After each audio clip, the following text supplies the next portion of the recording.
My Lords, it's hard to think of something new to say at the end of such a very long debate, but I'm going to try. And I'm helped by the fact that I find myself very unusually somewhat out of harmony with the temper of the debate in your Lordship's House in the course of this afternoon and evening. In fact, I rather felt at some points that I'd wandered into a conference of medieval clerics, trying to work out what measures to take to mitigate the harmful effects of the invention of movable type. In fact, it probably does require an almost religious level of faith to believe that the measures we're discussing are actually going to work, given what my noble friends Viscount Camrose and Lord Sarfraz have said about the agility of the cyber world and the avidity of its users for content.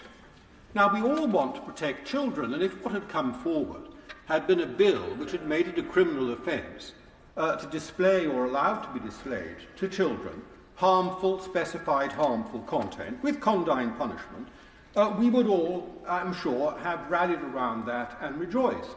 But instead, and that is how we would have dealt with this 50 years ago. But instead, we have this. And this is not a short bill doing that. Let me make 3 brief points about it in the time we've got available. The first is a general one about public administration. We seem to be wedded to the notion that the way in which we should be running large parts of the life of the country is through regulators rather than law, and through these regulators, the independence of these regulators must be sacrosanct. In a different part of your Lordship's House, there's been discussion in the last few days of the Financial Services and Markets Bill in committee. And, of course, there we have been discussing the systemic failures of regulators. That is, the box-ticking, the legalism, the regulatory capture, and the emergence of the interests of the regulator in their own interests and how they motivate them. But nonetheless, we carry on giving more and more powers, and Ofcom is going to be one of the largest regulators and one of the most important in our lives, and it is going to be wholly unaccountable, and we're not going to be happy about that. The second point I want to make is that the bill represents a serious threat to freedom of speech. Now, this is not contentious. The front bench admits it. The Minister says that he's going to strike the right balance.